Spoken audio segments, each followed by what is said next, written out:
नमस्कार, स्वागत है आप सभी का देश देशांतर में। मैं हूं प्रीति सिंह। भारत ने हाइड्रोजन अर्थव्यवस्था के लिए आपूर्ति चेन इंफ्रास्ट्रक्चर यानी हाइड्रोजन सप्लाई चेन इंफ्रास्ट्रक्चर को मजबूत बनाने के लिए और तेज गति से काम करने पर जोर दिया है। द एनर्जी फोरम और federation of Indian petroleum industry के हाइड्रोजन गोलमेज सम्मेलन को संबोधित करते हुए पेट्रोलियम, प्राकृतिक गैस और इस्पात मंत्री धर्मेंद्र प्रधान ने कहा कि भारत न सिर्फ ट्रांसपोर्ट सेक्टर बल्कि केमिकल, आयरन और स्टील, साथ ही हीटिंग और पावर सेक्टर में भी हाइड्रोजन के इस्तेमाल को बढ़ाने के लिए कई बड़े कदम उठाएगा।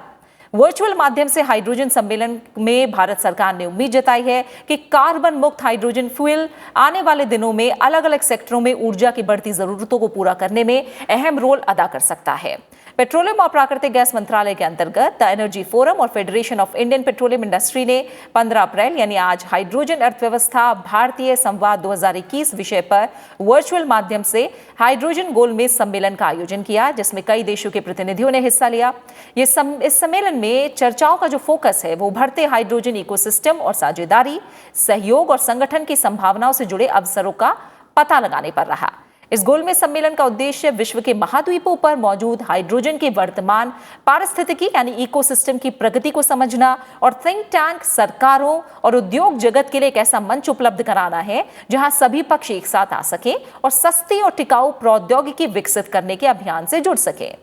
दुनिया अंतर्राष्ट्रीय जलवायु प्रतिबद्धताओं को हासिल करने की दिशा में अग्रसर है और जलवायु परिवर्तन से जुड़ी चुनौतियों का मुकाबला करने के लिए कदम आगे बढ़ा रही है।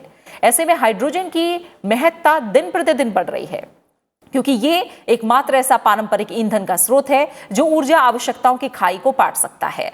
देश देशांतर में आज हम हाइड्रोजन अर्थव्यवस्था, संभावनाओं और चुनौतियों पर बात करेंगे और इस चर्चा में मेरे साथ जुड़ रहे हैं दो खास मेहमान।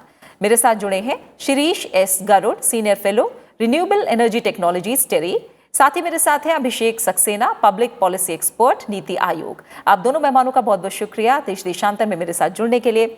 शिरीष एस गरुड़ सर, आपसे शुरुआत करूंगी और सबसे पहला सवाल यही कि आज हम इस कार्यक्रम में क्यों हाइड्रोजन की बात कर रहे हैं, क्यों इतना अहम है हाइड्रोजन, और जब हम हाइड्रोजन इकोनॉमी यानी हाइड्रोजन अर्थव्यवस्था की बात करते हैं तो उसका मतलब क्या है? हाइड्रोजन इकोनॉमी ये है कि हाइड्रोजन हम दो तरह से यूज कर सकते हैं। हाइड्रोजन एज अ केमिकल और रसायन, और हाइड्रोजन एज एनर्जी स्टोरेज और एनर्जी मटेरियल। तो हाइड्रोजन दोनों, और हाइड्रोजन की जो उत्पत्ति है वो हम रिन्यूएबल एनर्जी से कर सकते हैं, जिसमें किसी तरह का पोल्यूशन नहीं होता।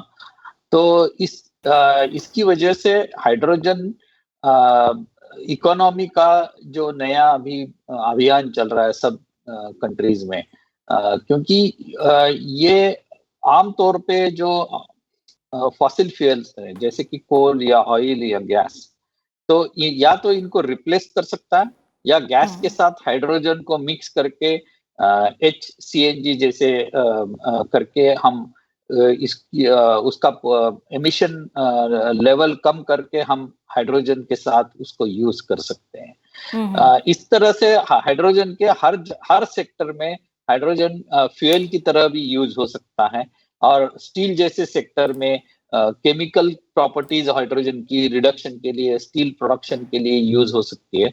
तो इस तरह से बहुत सारे सेक्टर में इसके एप्लीकेशंस है। इसलिए हाइड्रोजन की तरफ एज ए इकोनॉमी अलग, जैसे कार्बन इकोनॉमी है वैसे हाइड्रोजन इकोनॉमी देख रहे हैं। बिल्कुल।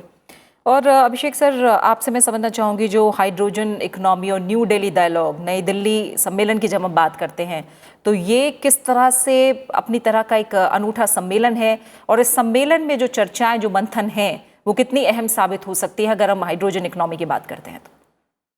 धन्यवाद सवाल के लिए आपका। देखिए, हम लोग क्या है कि जो भारत है वो बहुत अग्रसर है जीरो कार्बन इकोनॉमी बनाने की तरफ। तो हम लोग बहुत तेजी से हम अपनी रिस्पॉन्सिबिलिटी समझते हैं जलवायु परिवर्तन की तरफ।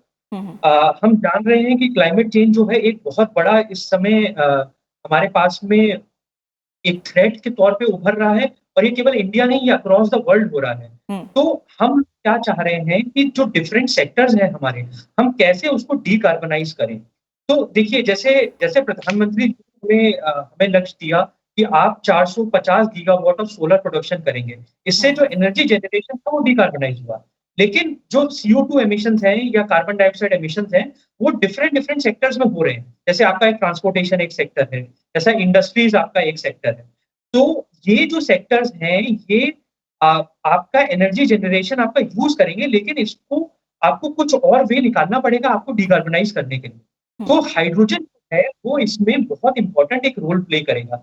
जैसे उदाहरण के तौर पे मैं आपको एक बताता हूँ कि जैसे आपका हेवी ड्यूटी व्हीकल्स हैं, जैसे आपके ट्रक्स हैं, बसेस हैं, आपके शिप्स हैं, तो ये सारे के सारे हम जैसे गवर्नमेंट ऑफ इंडिया जो है इलेक्ट्रिक व्हीकल्स पुश कर रही है, लेकिन इन कैटेगरीज में इलेक्ट्रिक व्हीकल्स जो हैं वो अभी तक कमर्शियली फीजिबल नहीं हुए हैं। तो हम लोग बहुत अग्रसर होके हाइड्रोजन को हम इसमें यूज़ कर सकते हैं। अच्छा, हाइड्रोजन में भी देखिए ये जो सम्मेलन हुआ, इसमें एक बहुत बहुत अहम बात निकल के आई है कि हम कैसे हाइड्रोजन तो हमें करना ही है, लेकिन सारे देशों ने, इंडिया ने, जापान ने, ऑस्ट्रेलिया ने, सबने ये माना कि हमें ग्रीन हाइड्रोजन की तरफ जाना चाहिए। और देखिए इंडिया बहुत ही यूनिक पोजीशन पे है। वो कैसे? जैसे इंडिया में जो सोलर प्राइसेस हैं वो आपके 1.99 रुपए पर किलोवाट आवर तक पहुंच गए हैं। ये दुनिया में लोएस्ट है। अब हम उस सोलर को यूज करके इलेक्ट्रोलाइजर टेक्निक के थ्रू हम ग्रीन हाइड्रोजन बना सकते हैं।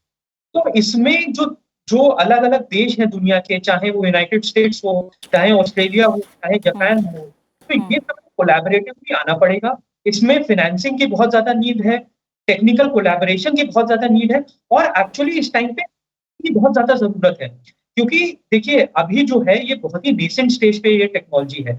हम जैसे-जैसे इसको जैसे-जैसे इसका प्रोडक्शन रैंप अप करेंगे, तो हमें इसकी कॉस्ट को नीचे लेकर आना है। तो मतलब जैसे उदाहरण के तौर पे आप ये मानिए कि इंडिया में कॉस्ट इसकी 300 से 440 रुपए पर केजी के आसपास है। इसको हमें अगर फॉसिल फ्यूल से कॉम्पिटिटिव बनाना है, तो हमें इसको 150 रुपए पे लाना पड़ेगा इसकी कॉस्ट। तो ये जो सम्मेलन था मेरे हिसाब से बहुत ही उपयुक्त समय पे हुआ, जब दुनिया के सारे देश जलवायु परिवर्तन से लड़ने के लिए अग्रसर हो रहे हैं और इसमें तो भारत की बहुत एक अहम भूमिका मैं देखता हूँ बाकी देशों के साथ। ठीक है। शिशिर सर, जैसे अभी हमें अभिषेक सक्सेना जी ने बताया कि जो बड़े देश हैं उन्हें सबको एक मंच पर साथ आना होगा और ख़ास तौर से जो टेक्नोलॉजी को लेकर कोलैबोरेशन है वो काफ़ी ज़्यादा अहमियत रखेगा अगर इस दिशा में हम और आगे बढ़ते हैं तो। मैं आपसे समझना चाहूँगी फ़िलहाल जो दुनिया के बाकी देश हैं और जो भारत की स्थिति है, किस तरह की संभावनाएं हम हाइड्रोजन को लेकर, उसके ज़्यादा से ज़्यादा इस्तेमाल को लेकर अभी हम देख पा रहे हैं और किस तरह की दिशा हमें इसे लेकर फिलहाल नज़र आ रही है? कई देशों ने अपने हाइड्रोजन रोड मैप तैयार किया हुआ है और कई जगह उसकी इम्प्लीमेंटेशन भी हो रही है, जैसे कि जापान है, ऑस्ट्रेलिया है, नॉर्वे है और कई यूरोपियन कंट्रीज है। यूरोप का अपना हाइड्रोजन रोड मैप रेडी है, हाइड्रोजन मिशन रेडी है। तो कई कंट्रीज इसमें जापान और ऑस्ट्रेलिया का ये भी एक मतलब ऑस्ट्रेलिया में हाइड्रोजन बनेगा और वो जापान में सप्लाई होगा। इस तरह के भी प्रोजेक्ट आ रहे हैं और हमने हाल ही में मार्च में इंडो जापान वर्कशॉप की थी हाइड्रोजन फ्यूल सेल पे एज अ बायलैटरल कोऑपरेशन की, टेरी और IEAJ जापान के इसमें। तो हमने इंडो जापान कोलैबोरेशन के लिए एक मंच उपलब्ध कर दिया था। इसमें हमारे यहाँ जैसे ऑयल कंपनीज है, NTPC है या इंडियन ऑयल है या BHEL है, इन कंपनियों ने अपने R&D और कुछ प्रोजेक्ट्स इम्प्लीमेंटेशन के लिए हाथ में लिए, अपने प्रोग्राम बना लिए हैं। पर अब जरूरत है लार्ज स्केल पे इस गवर्नमेंट टू गवर्नमेंट कोलैबोरेशन हो जाए या जिसमें टेक्नोलॉजी ट्रांसफर और फाइनेंसिंग, ये दोनों अहम मुद्दे हैं। तो इनके लिए कुछ प्रोग्राम बन जाए तो हमारी कंट्री की हाइड्रोजन मिशन अभी रिवाइज्ड हो रही है। पहले बनाई थी 2006 में, फिर 2016 में भी उसका एक रिव्यू लिया था। तो अब नई मिशन तैयार हो रही है ministry of new and renewable energy के तहत, जिसमें सब एजेंसीज शामिल हैं और इम्प्लीमेंटेशन के लिए फिर वो मिशन आ जाएगी। तो इस तरह से कोलैबोरेटिव एफर्ट्स अभी काफी चल रहे हैं इंडिया में भी। बिल्कुल। और अभिषेक सक्सेना सर, जब हम भारत के प्रयासों की इस दिशा में हम बात करते हैं, हम जानते हैं रिन्यूएबल एनर्जी को लेकर भारत बहुत तेज़ी से जो अपने प्रयास हैं वो बढ़ा रहा है। ख़ासतौर से मिशन की जिस तरह से बात की अभी शिरीष सर ने, उसे लेकर और बजट में जिस तरह के प्रावधान हाइड्रोजन एनर्जी को लेकर किए गए हैं, उन घोषणाओं की भी अगर बात करें तो हम देखते हैं कि जो सरकार का विजन है इस दिशा में वो काफ़ी क्लियर है और बहुत तेज़ी से सरकार चाहती है कि अलग अलग सेक्टरों में, ना सिर्फ ट्रांसपोर्ट में बल्कि अलग अलग सेक्टरों में ज़्यादा से ज़्यादा जो हाइड्रोजन फ्यूल है इसके इस्तेमाल को बढ़ाया जाए। क्योंकि हम देख रहे हैं आने वाले समय में ऊर्जा की जो ज़रूरतें हैं और ख़ासतौर से भारत में जिस तरह से विकास आगे और होगा, अर्थव्यवस्था हमारी जिस तरह से और बढ़ेगी, हम जानते हैं कि यूरोपियन यूनियन से ज़्यादा ऊर्जा की ज़रूरत हमें होने वाली है। तो बढ़ती ज़रूरतों को देखते हुए जो ये प्रयास है, क्या आपको लगता है ये तालमेल सही है, ये सही दिशा में चल रहे हैं, या और क्या कुछ है जो किए जाने की ज़रूरत है? क्या विजन दिख रहा है? जी, बिल्कुल। देखिए, आपने बहुत ही सही बात बोली है कि हम लोगों की जो एनर्जी डिमांड है, वो एटलीस्ट 2 टाइम्स इंक्रीज़ होने वाली है कमिंग डेकेड्स में। तो हम लोग जो है अभी बहुत ही हमारी लो पर कैपिटा कंज़म्पशन है। तो अगर मैं एक एग्ज़ाम्पल के तौर पे आपको बताऊँ तो हमारी पर कैपिटा एनर्जी कंज़म्पशन जो है, वो यूएस और यूरोपियन नेशन से 1/5 से 1/10 के बीच में है। तो हम लोगों की एनर्जी कंज़म्पशन इस समय कम है और जैसे-जैसे इंडिया डेवलप करेगा towards a high growth economy, हम लोगों की एनर्जी कंज़म्पशन जो है वो बहुत ज़्यादा बढ़ेगी। अब इस संदर्भ में आप देखिए कि हम लोग नहीं चाहते हैं कि जो हमारी जो एनर्जी जो बढ़ी हुई जो हम कंज़्यूम करेंगे कमिंग डेकेड्स में, वो हम फॉसिल फ्यूल से करें। वो हमारी जो है वो क्लीन एनर्जी होनी चाहिए, वो रिन्यूएबल होनी चाहिए और वो साथ में ज़ीरो एमिशंस होनी चाहिए। तो इस संदर्भ में देखिए जो हाइड्रोजन मिशन लॉन्च करा था माननीय वित्त मंत्री जी ने जो अनाउंस करा बजट में, वो एक बहुत ही सराहनीय कदम है। इसके साथ में हमें ये भी समझना होगा कि जो भारत जो देश है, उसमें ऐसा नहीं है कि हम हाइड्रोजन बिल्कुल नहीं बना रहे। तो जैसे हमारा fertiliser, iron and steel sector है, वो बहुत हद तक आज के टाइम पे हाइड्रोजन यूज़ कर रहा है। अब वो हाइड्रोजन हालाँकि हो सकता है वो ग्रे हाइड्रोजन हो, वो ग्रीन हाइड्रोजन ना हो, लेकिन हमारे पास हाइड्रोजन बनाने की टेक्नीक है, हमारे पास रिफाइनरीज़ में बहुत ज़्यादा हाइड्रोजन यूज़ हो रही है, फर्टिलाइज़र्स में यूज़ हो रही है। तो हम लोगों को धीरे-धीरे, धीरे-धीरे उस तरफ बढ़ना है कि हम हाइड्रोजन मिशन में और जो हमारा रिन्यूएबल का मिशन है, उसमें हम एक समन्वय बनाएँ। हम सोलर को यूज़ ग्रीन हाइड्रोजन करें, जिसको हम across the value chain use करें। तो हम चाहे वो पावर सेक्टर हो, चाहे वो इंडस्ट्रीज़ हो और उसके साथ में उसके बहुत सारे अलग-अलग यूज़ेज़ आ रहे हैं। जैसे देखिए हम लोगों को रिन्यूएबल है, हम सब समझते हैं कि वो दिन में ज़्यादा प्रोड्यूस होती है, दिन में प्रोड्यूस होती है और वो रात में कंज़्यूम होती है। तो हमें एक स्टोरेज तो हाइड्रोजन जो है वो उस संदर्भ में भी बहुत इम्पोर्टेंट रोल प्ले कर सकता है। तो हम लोगों का जो ये पूरा कदम है, एक जो होलिस्टिक फ्रेमवर्क है अराउंड हाइड्रोजन मिशन, ये हम लोगों को बिल्कुल उस रास्ते पे अग्रसर करेगा और हम उस रास्ते पे आगे बढ़कर और इंडिया ने वर्ल्ड में दिखाया है, जैसा रिन्यूएबल में दिखाया है, कि हम दुनिया में प्राइमरी पोज़ीशन हम ले सकते हैं। हम आगे बढ़ के डेवलप्ड कंट्रीज़ को रास्ता दिखा सकते हैं कि ये एक तरीका है। सिमिलरली मेरे को लगता है हाइड्रोजन में भी वो चीज़ कर सकते हैं। लेकिन उसके जैसा मैंने पहले भी कहा कि आपको ग्लोबल कोलैबोरेशन की ज़रूरत है, टेक्नोलॉजी ट्रांसफर की ज़रूरत है, लेकिन इंडिया मेरे को लगता है उसमें एक बहुत बड़ा प्लेयर निकल के आएगा क्योंकि हम लोगों की एनर्जी नीड्स बढ़ने वाली हैं। बाय 2040 हम लोग जो है सेकंड हाईएस्ट एनर्जी कंज्यूमिंग या second highest energy consuming nation of the world हो जाएँगे, तो उस केस में हाइड्रोजन जो है बहुत इंपॉर्टेंट रोल प्ले करेगा। बिल्कुल। और जब हम कार्बन उत्सर्जन कम करने की भी बात करते हैं, क्योंकि विकास और जलवायु को लेकर जो हमारी प्रतिबद्धताएं हैं वो हमें साथ साथ समझनी होंगी और इन प्रतिबद्धताओं को भारत समझता भी है। और पेरिस एग्रीमेंट की बात करें या इससे जुड़ी कार्बन उत्सर्जन कम करने को लेकर जो प्रतिबद्धताएं हैं, भारत लगातार इसमें काम कर रहा है। शिरीष सर, हम देखें तो पिछले 6 साल में, जैसे धर्मेंद्र प्रधान ने भी इस सम्मेलन में फिर से याद दिलाया कि पिछले 6 साल में जो भारत है उसने रिन्यूएबल पावर पोर्टफोलियो 32 गीगावाट से लगभग 100 गीगावाट किया है। बढ़ाया है। और अगर हम अगले 2030 तक के लक्ष्य की बात करें तो वो कह रहे हैं कि हम एक वेल ऑन ट्रैक हैं, एक अपने ट्रैक पर सही तरह से आगे बढ़ रहे हैं। और जो 450 गीगावाट का हमारा टारगेट है रिन्यूएबल एनर्जी को जनरेट करने की कैपेसिटी का 2030 तक, उस पर हम सही दिशा में आगे बढ़ रहे हैं। लेकिन इसे लेकर तमाम ऐसी चुनौतियां भी हैं। हम रिन्यूएबल एनर्जी की बात करते हैं तो उसमें जब हम हाइड्रोजन की बात करते हैं तो हम जानते हैं कि हाइड्रोजन एक तरह से एक करियर की तरह है ये। इसे लेकर आप चुनौतियां क्या देखते हैं? क्योंकि हाइड्रोजन को माना जाता है बड़ी मात्रा में उपलब्ध है, लेकिन इसे एक्सट्रैक्ट करना थोड़ा मुश्किल है और ये कॉम्प्लिकेटेड प्रोसेस है। इसे लेकर लगातार अभिषेक सक्सेना जैसे कह रहे हैं कि हमें टेक्नोलॉजी को लेकर, इसे लेकर R&D को लेकर और ज़्यादा काम करने की ज़रूरत है। तो इसे लेकर जो मुश्किलात हैं आपको लग रहा है वो क्या है और इसमें क्या कुछ किया जा सकता है?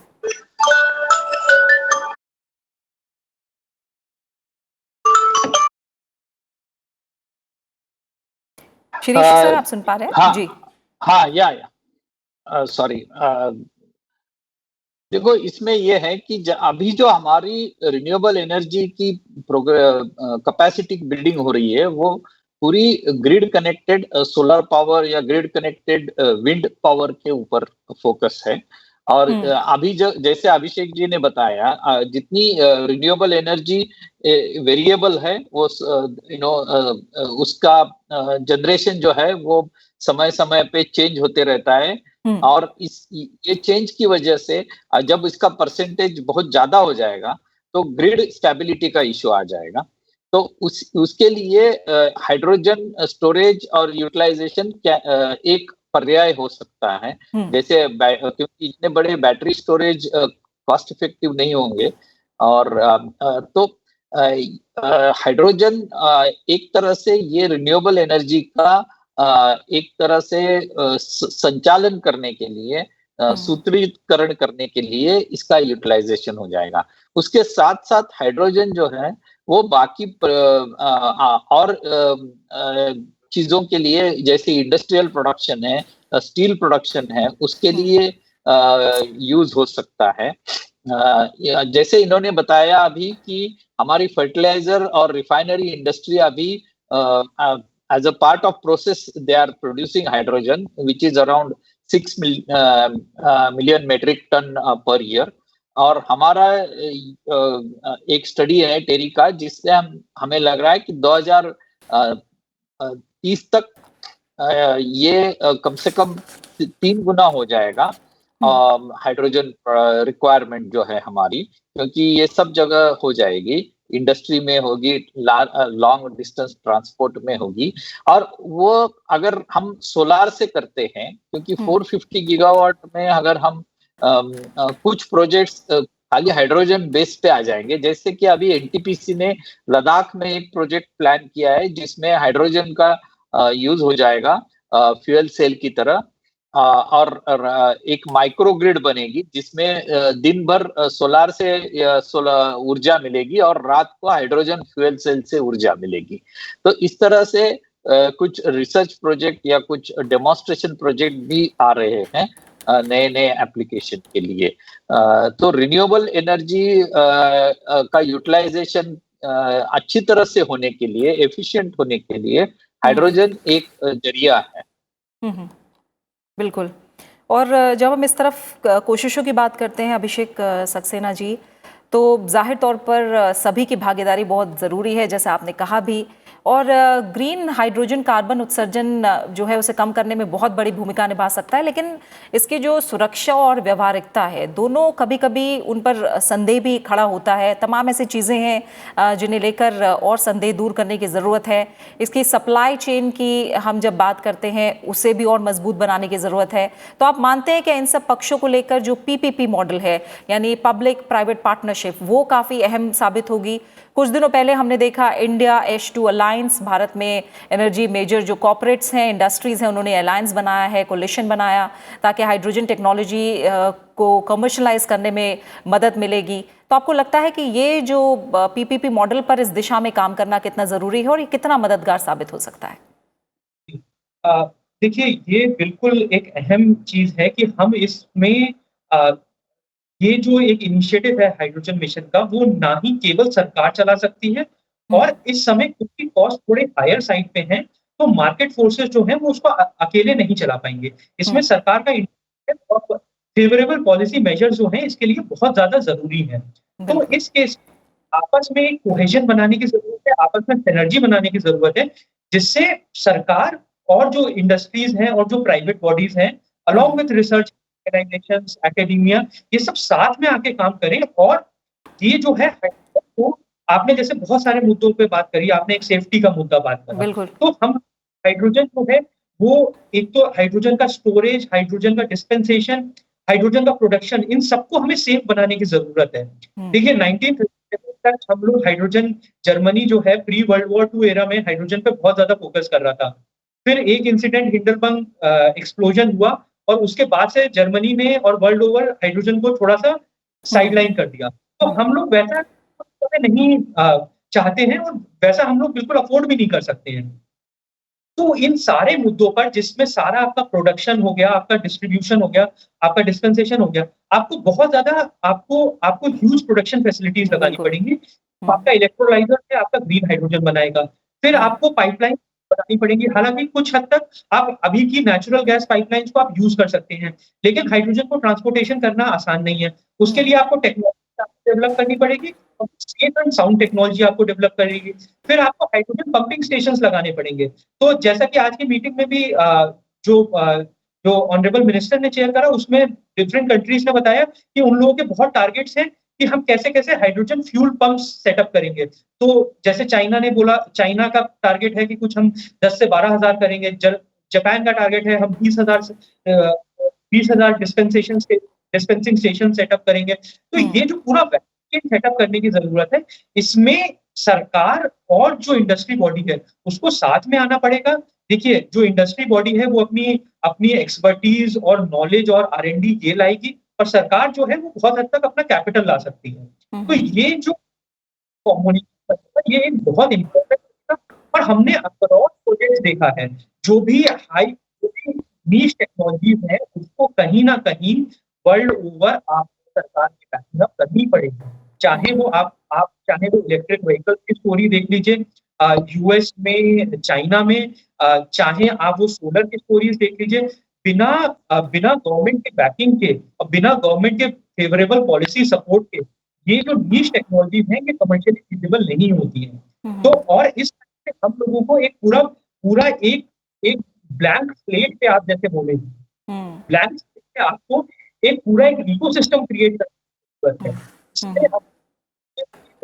और उसके साथ में होगा क्या कि जब आप जैसे ही ये वैल्यू चेन पूरी क्रिएट करेंगे, तो जो प्राइसेस है वो ऑटोमेटिकली आपके नीचे आ जाएंगे। और इससे क्या होगा, जो एक नॉर्मल कंज्यूमर है उसके पास में जब वो ऑप्शन देखेगा कि मैं एक फॉसिल फ्यूल की तरफ जाऊं, मैं कोल की तरफ जाऊं, मैं डीजल की तरफ जाऊं, मैं पेट्रोल की तरफ जाऊं, तो क्योंकि दोनों के प्राइस कॉम्पिटिटिव है। लेकिन जब तक वो नहीं करता है, इंडस्ट्री और सरकार का बहुत एक कि हम इसको कैसे आगे बढ़ाएं। आपने सेफ्टी बहुत बड़ा इशू बोला, मैं इसके साथ में बोलता हूँ आपका प्रोडक्शन का बहुत बड़ा इशू है। आपका एक बहुत बड़ा इंफ्रास्ट्रक्चर क्रिएट होगा, जिसमें आपके पाइपलाइंस बनेंगे नए, आपका ट्रांसपोर्टेशन पूरा नेटवर्क बनेगा। तो ये सारा जो पूरा एक इकोसिस्टम है, ये मेरे हिसाब से पीपीपी मॉडल पे ही बेस्ट काम करेगा। और आप इसमें सरकार जो है इसके लिए प्रतिबद्ध है, अपनी प्रोएक्टिवनेस दिखाई है इस चीज में कि हमने एक हाइड्रोजन मिशन डाला है, और हम लोग डिफरेंट मेजर्स भी ले रहे हैं इसको आगे बढ़ाने के लिए। और इंडस्ट्री से भी मैं बहुत उत्साह देख रहा हूँ इस चीज को लेकर। बिल्कुल। और इसी के साथ समय यहीं पूरा हो रहा है। अभिषेक सक्सेना जी आपका, शिरीष एस गरुड़ सर आपका, आप दोनों मेहमानों का बहुत बहुत शुक्रिया देश देशांतर में इस चर्चा में मेरे साथ जुड़ने के लिए, वक्त निकालने के लिए। जाहिर है विकास की जो दौड़ है उसमें हम खासकर अंधाधुंध दोहन, बढ़ते प्रदूषण और जलवायु परिवर्तन को लेकर हम जिस तरह से खतरे के निशान पर खड़े हैं, उसे देखते हुए क्लीन एंड ग्रीन एनर्जी की तरफ तेज गति से बढ़ना बेहद जरूरी है। और ग्रीन हाइड्रोजन को भविष्य के ईंधन के रूप में सिर्फ भारत ही नहीं, दुनिया के तमाम बड़े देश इस तरफ आगे बढ़ रहे हैं। और इस दिशा में भी एक होड़ सी देखने देखने को मिल रही है जो फिलहाल सकारात्मक दिख रही है। उम्मीद है कि हाइड्रोजन अर्थव्यवस्था नई दिल्ली संवाद 2021 से निकला रोड मैप भारत और दुनिया को हाइड्रोजन अर्थव्यवस्था की ओर और तेजी से आगे ले जाएगा, जो जीवाश्म ईंधन यानी जो फॉसिल फ्यूल है उस पर निर्भरता को खत्म करने में मददगार होगा और दुनिया को और गर्म होने से बचाएगा। इसी के साथ देश देशांतर में फिलहाल इतना ही। नमस्कार।